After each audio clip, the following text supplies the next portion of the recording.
В Удачном провели не совсем обычный конкурс профессионального мастерства среди водителей автопоездов «Скания». Их используют для вывоза алмазной руды с месторождений. Необычность конкурса в том, что вместо 2 дней для таких мероприятий на этот раз его проводили полгода. Почему, узнавала Альбина Шарафетдинова. В Удачном наградили лучших водителей автопоездов. Алла Роса совместно с компанией «Скания» и «Северскан» провели конкурс профмастерства на Удачненской площадке. Участвовали в нем работники автобазы номер 3. Но на этот раз его формат несколько изменили. Для нас безопасность и экономичность эксплуатации техники – это один из основных приоритетов. И здесь наши интересы вместе с компанией «Алла Роса» полностью совпадают. Именно поэтому было принято решение организовать подобное мероприятие, именно конкурс по водительскому мастерству. И мы видим улучшение в обоих показателях: и в эксплуатации техники, и в безопасной эксплуатации.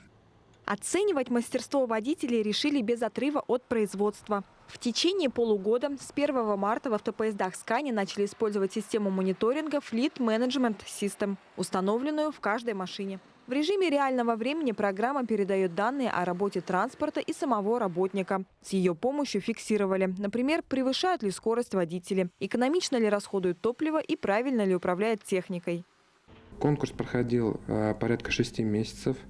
Каждый месяц производились оценки, оценивалось эффективное управление транспортным средством, безаварийное управление транспортным средством и еще ряд технических показателей, на которые мог влиять водитель, формировали общую оценку. Все финалисты проехали не меньше 8000 километров без ДТП и дисциплинарных нарушений. Таковых оказалось 32. Их отметили в номинации «Лучший водитель» и «Лучший экипаж». Среди них Иван Тукусер. Говорит, секрет победы прост.